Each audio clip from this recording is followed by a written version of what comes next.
మనం గనక మన ఆత్మీయ జీవితంలో మన ఆహారం ఏదైనా ఉంది అంటే ప్రార్థనే ఆహారంగా ఉండాలి, వాక్యమే మనకు ఆహారంగా ఉండాలి. ఎప్పుడైతే మనం ఇది చేస్తామో దేవుడు అద్భుతమైన కార్యాలు మన జీవితంలో చేస్తాడు.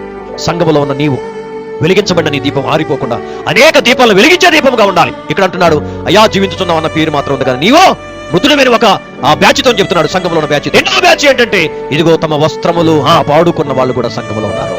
ఆ సంఘములో ఆ వ్యక్తుల్లో నువ్వు కూడా ఉండాలని ప్రభు ఆశపడుతున్నాడు. మాటలో గాని, చూపులో గాని, ప్రవర్తనలో గాని, క్రియల్లో గాని, ఏ విషయంలో కూడా దేవుడు ఏలెత్తి చూపించకుండా ఎవరైతే తమ వస్త్రములు అపవిత్రపరచుకోకుండా ఉంటారో అటువంటి వారికి పేరు జీవ గ్రంథములోంచి తుడిచివేయకుండా నా తండ్రి ఎదుట, దూతల ఎదుట, సమస్త పరిశుద్ధుల ఎదుట ఆయన పేరు ఒప్పుకొని పరలోక రాజ్యంలో వారికి ఆహ్వానిస్తానంటున్నాడు.